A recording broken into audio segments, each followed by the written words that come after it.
Moving on to Virat Kohli and Rohit Sharma.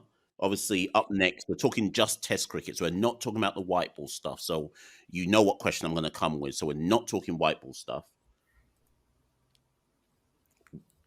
Should who goes to England? I'm assuming Kohli goes, but even if you're going to say to me that Kohli goes, or even if you say both of them go, how much longer do you give them to not do well? Well, is it me or is it the Indian selectors? Because the Indian selectors have basically said without saying, it's up to them. They do whatever they want, particularly Kohli, but Rohit as well. They do whatever the hell they want because they've been unbelievably good servants to Indian cricket for many years, for, over 20 years between them, right? They're fantastically good cricketers. But Rohit has had a shocker of a series with the bat. And he looked like he was getting out to the short ball, flapping at the short ball. When has that ever happened? Like there are certain, like if Rohit was nicking off a lot, or he was getting bowled because it was too quick for him or whatever, the Stark Yorkers, you go, fair enough, he's getting on a bit. But you would expect Rohit to be able to hit the hip ball for 6 in his sleep when he's 55, right? He's really, really good at that, the best of all time at that. And he's flapping away at the short ball like he's never played it before. He's one of the best of all time at hooking the short ball for 6. And in this series, it was troubling him. That's a huge worry. He got 31 runs across 5 innings in this series, right? That is dead. Like, you're finished. However, the caveat to that is you can never write off great players. Is Rohit a great test match player? Probably not.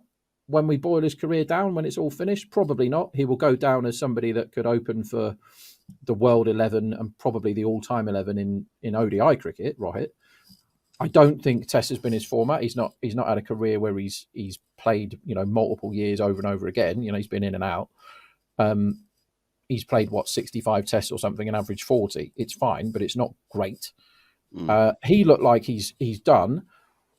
Now, Rohit is somebody that if he had another series where he averages 6, they'll bin him. Like, it's possible that they bin him. Whereas Kohli, if Kohli wants to, it's like them changing the rules in the IPL so Dhoni doesn't count as a capped player or whatever. Dhoni can do whatever he wants for the rest of his life. If he wants to carry on playing, if we're still doing podcasts when we're 60, Mash, Dhoni will still be playing in the IPL if he wants to be, right? And so will Virat.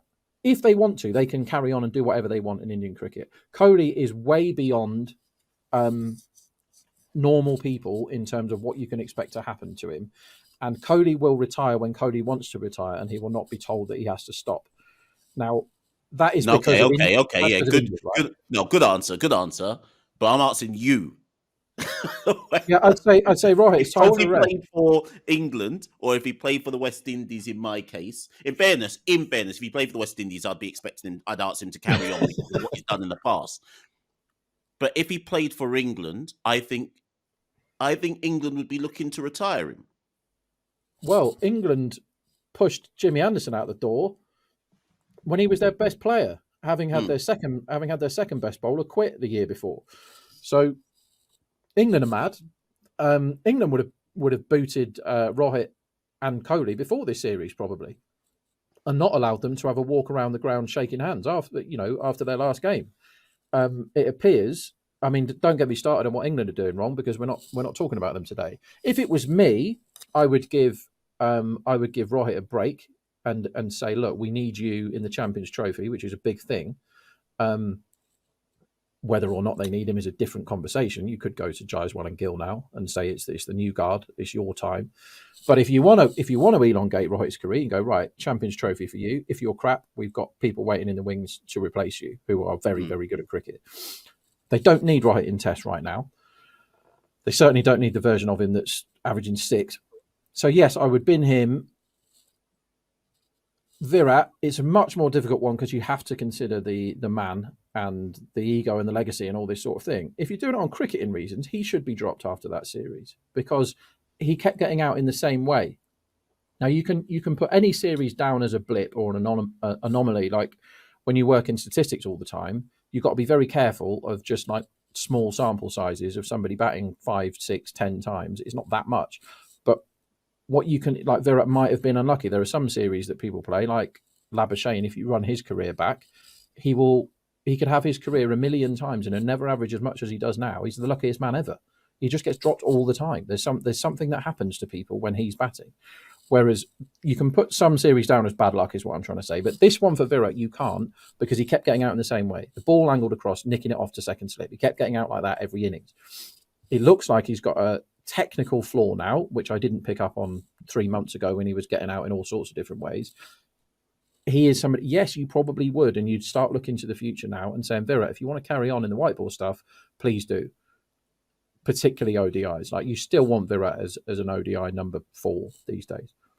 So you're leaning to if it was up to you, he doesn't go to England, but realistically we're expecting him to go to England, and even more realistically, you're expecting him to set his own timeline as to when he actually stands aside. Yeah, surely. Okay, fine.